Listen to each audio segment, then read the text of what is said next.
Halo teman-teman semua. Selamat berjumpa kembali bareng Mimin di Cermin, Cerita Mimin. Kesempatan kali ini Mimin akan bawakan cerita mistis tentang rumah kosong. Berjudul Rumah Tua di Ujung Jalan. Ada cerita mistis apa di rumah tua itu? Biar gak penasaran, yuk kita simak ceritanya. Di sebuah kampung yang tenang, terdapat sebuah rumah tua yang mencolok di ujung jalan. Rumah itu selalu diselimuti misteri dan cerita-cerita seram tentang arwah penghuninya terdahulu yang meninggal tragis. Konon, siapapun yang berani mendekati rumah itu akan diganggu oleh arwah penasaran. Baru-baru ini, sebuah keluarga baru pindah ke kampung itu. Jamal, sang ayah yang berusia 29 tahun, Ratna, sang ibu yang berusia 26 tahun, dan Rara, anak perempuan mereka yang berusia 8 tahun, tidak mengetahui cerita misteri tentang rumah tua itu. Suatu petang, mereka memutuskan untuk bertamu ke rumah tua itu karena penasaran. Saat mereka tiba di rumah tua itu, pintu terbuka lebar seolah-olah menyambut mereka. Di dalam, mereka bertemu dengan seorang wanita tua yang ramah. Wanita tua itu memperkenalkan diri sebagai Nenek Sari dan mengajak mereka masuk. Nenek Sari menceritakan banyak hal tentang rumah itu dan masa lalunya, membuat keluarga Jamal merasa betah dan nyaman. Keesokan harinya, Rara mulai berteman dengan anak tetangga yang tinggal di rumah tua itu.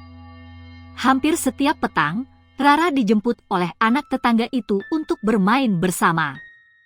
Mereka bermain di taman, bercanda tawa, dan Rara selalu merasa senang menghabiskan waktu bersama temannya.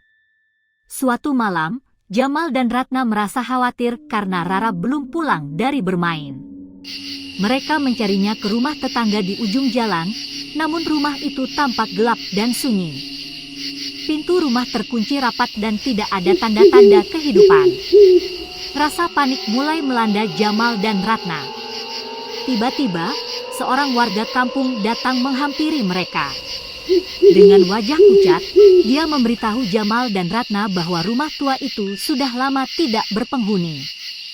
Penghuninya terakhir, Nenek Sari, telah meninggal beberapa tahun lalu.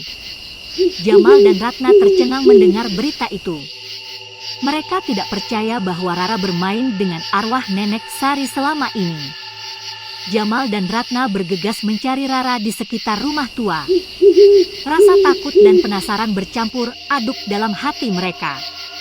Tak lama kemudian, mereka menemukan Rara tertidur di bawah pohon besar di taman. Rara terbangun dan melihat wajah orang tuanya yang panik. Dia memeluk mereka erat dan berkata bahwa dia bermain dengan teman barunya yang tinggal di rumah tua itu. Jamal dan Ratna tidak tahu harus berkata apa. Mereka bingung dan ketakutan. Malam itu, mereka memutuskan untuk pindah dari kampung itu dan meninggalkan rumah tua yang penuh misteri. Pengalaman Rara di rumah tua itu menjadi pelajaran berharga bagi mereka untuk selalu berhati-hati dan tidak mudah percaya dengan orang asing. Kisah misteri rumah tua di ujung jalan terus diceritakan oleh penduduk kampung. Mereka mengingatkan anak-anak untuk tidak bermain di sekitar rumah tua itu dan selalu waspada terhadap hal-hal yang tidak terduga. Rumah tua itu tetap berdiri kokoh di ujung jalan, menyimpan rahasia dan misterinya yang belum terpecahkan. Ih, serem juga ya ceritanya. Kebayang kalau kita yang ngobrol sama Nenek Sari. Mimin sudahi dulu ceritanya, takut gak bisa tidur nih. Sampai ketemu di cerita selanjutnya.